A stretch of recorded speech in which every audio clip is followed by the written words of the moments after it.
What up, gang? Carolina Jackpot coming at you on Sunday morning. It's about 10 a.m. Here we are. Here we sit in a familiar place once again, right? By the way, I shaved yesterday. I put my beard into a goatee. I don't know why I done it. I don't really like it, so I'm accepting the PayPal donations, Kale8670 at AOL.com, CALE8670 at AOL.com. If you'd like to donate to help with Carolina Jackpot replace his beard, all donations will be accepted. I appreciate it. Anyway, getting on to more important things. Last night's South Carolina versus North Carolina game, live streamed it here, of course, on the channel. You can go back and rewatch that if you enjoyed punishment. That game, it was awful. It really was. I don't know when. I got to think back. I really don't know when I've seen a poor performance by the offensive line unit at South Carolina. It probably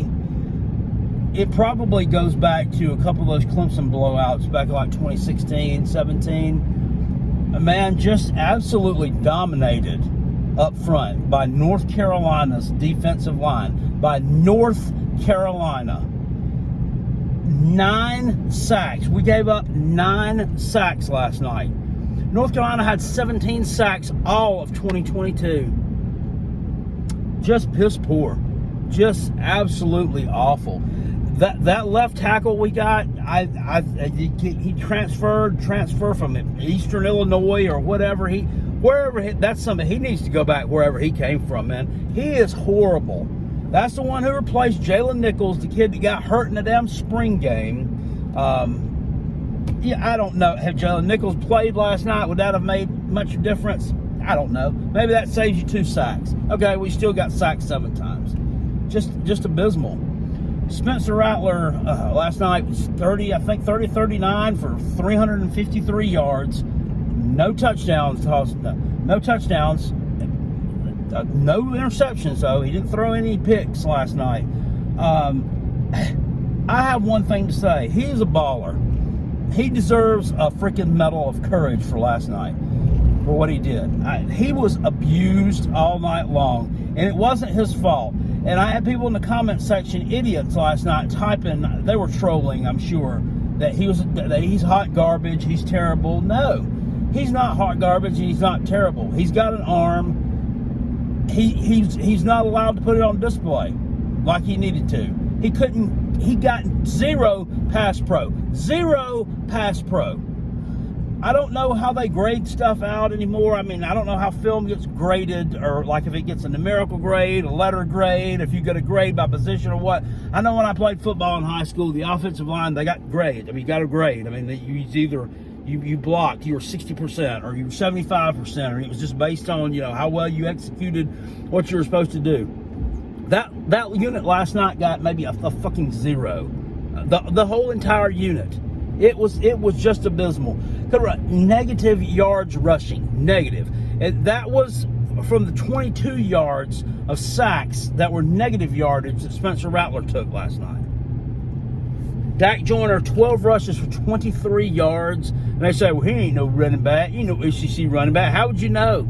How would you know? He's not even, you're not even blocking for him and opening up any holes for the guy. He can't, somebody saying that Spencer Rattler is hot garbage. It's just, that take was just so moronic and it made me so daggum agitated. I couldn't stand it. If you had somebody that was coming to your house to build a deck, Jim Bob Cooter, okay, he comes to your house, he's got the nails, he's got the lumber. Let's say you're supposed to supply him with everything else he needs. You don't give him a hammer and you don't give him no nail gun. So he's forced to try to put the nails into your deck with a rock or maybe an old shoe that he picked up off the porch. And the end result is a crappy looking deck. A deck with boards falling off, with loose boards. You're like, well, he does a shitty job. Well, no, he didn't do a shitty job. You give him the tools he needed. Same thing with South Carolina's offensive game plan. Is Dowell Loggins a good offensive coordinator? I don't know. I mean, I don't know. I don't think those questions have been answered.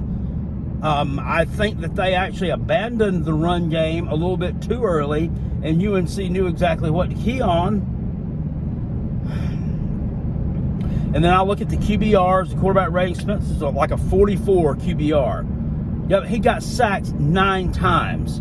He was 30 of 30, passed 353 yards. But Taffy Boy, Drake May, he threw for under 3, he had like 250 yards. He was 24 of 32, so 1 completion better, I guess. And he threw 2 touchdowns. But he also threw 2 picks. He threw 2 interceptions. 1 intercepted by O'Donnell Fortune, the other by Kawan Banks. So how is his QBR was 87? So how is his QBR double what Spence's is? I don't understand how that's formulated. I don't know what numbers actually go into that. So I'm sure somebody in the YouTube comment section is an expert on QBRs and can explain that one to me, but I don't get it. He faced absolutely no pressure last night. I didn't look at if he was sacked at all. I don't believe he was. I looked at our defensive stats. Where was Jatius Gear? Where was this guy at? The guy from Syracuse. He was not listed anywhere. Did he even play? Nick Emmanwori went out early in the game. That was not good.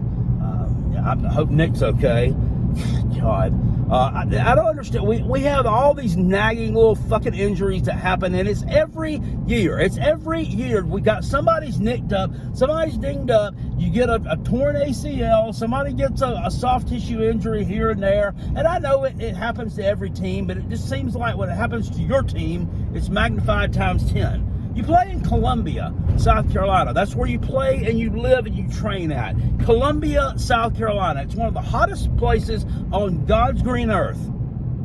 You should be better conditioned than every team that you play, in my opinion, except for maybe like a Florida who practices in even hotter conditions than what you do. No, I think sometimes these indoor practice facilities are probably used a little bit too not sparingly, but a little bit too liberally. And, we don't practice outside enough, and we get a little bit taffy. I don't know what it is. I don't know what the problem is, but these injuries, it's got to stop.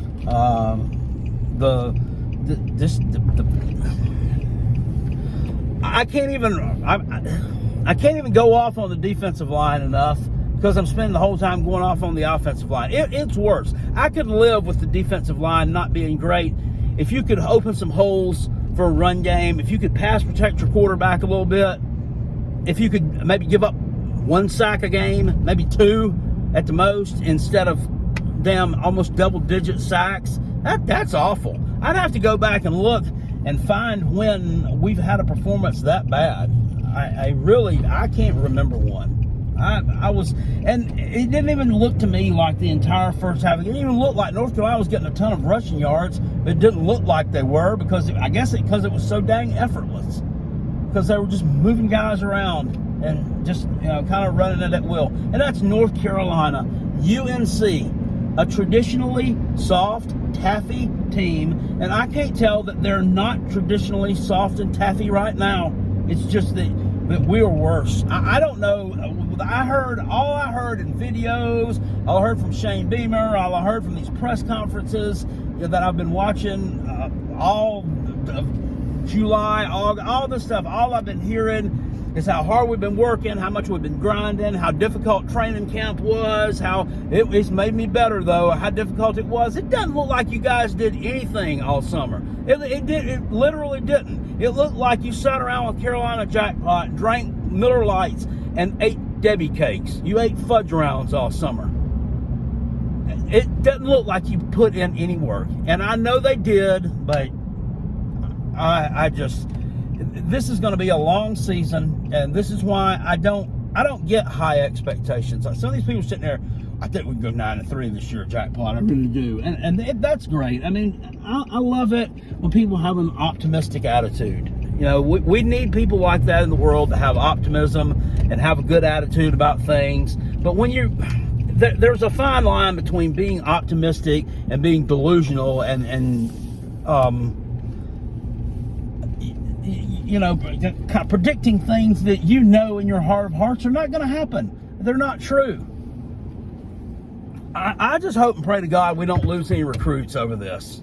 If I was, and there were so many recruits watching that game too. There were a ton of recruits in Charlotte watching that game. And right now, a lot of it is predicated on NIL. I understand that. Y'all need to really get with it. You really need to start paying some of these guys, get some linemen into that program. I know y'all have been working hard on it, but I mean, holy crap. I mean, you recruited a couple of 4-stars this past cycle. I mean, and I've been saying it all along. Why can they not play? I mean, what's the problem? What's the holdup?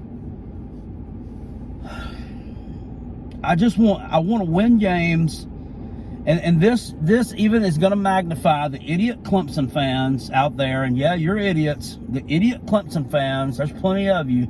The idiot Tennessee fans, there's even more of them that are idiots.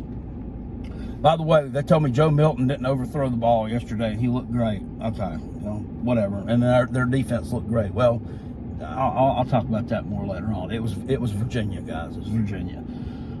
You knew I'd have to sneak a Tennessee reference in there. It makes these idiots who will tell you the winner's win was a fluke. It was just a fluke. Well, this just gives them more ammunition for their argument. A performance like this gives them more ammunition for their argument. It couldn't have been that you went out, you had a really good game plan, you busted your ass all week in practice, you went out and you executed the plan and you won the game. It can't be that. Now it's just got to be, it was a fluke, it'll never happen again, it was a fluke. If either one of the two could say it, it's Clemson, because they've been good. They've been good. I mean, Clemson's always had a good team. They've always been capable of winning conference championships. And they want to sit there and say, well, before Dabo came in, Clemson was terrible. You'll see it all in the YouTube comments. That's not true. I mean, they normally won 8, 9, 10 games a year. They won a national championship many years ago. And they've always been above average. I can count maybe 2 since I've been alive and I've been watching football. I've been watching football in some shape, form, or fashion since the very, very early 1980s. I went to my first football game in 1980 at South Carolina. So I know a little something about a little something. And Clemson's had maybe 2 losing seasons in that time. Carolina's had probably more damn losing seasons than we've had winning seasons. So I can maybe take from them saying fluke, okay, well then shove it under the rug, maybe it was. But to Tennessee, no. You haven't been relevant in years. You have one good season, and all of a sudden, you invent the wheel and you're God's gift to football. That's why people don't really like your fan base all that much. Except for the few good ones that there are out there. There are a few good, loyal Tennessee fans who have, like the Sports Talk Jays and the BBDs of the world, that I really like. But some of you people just run your mouth and just have no clue what's going on.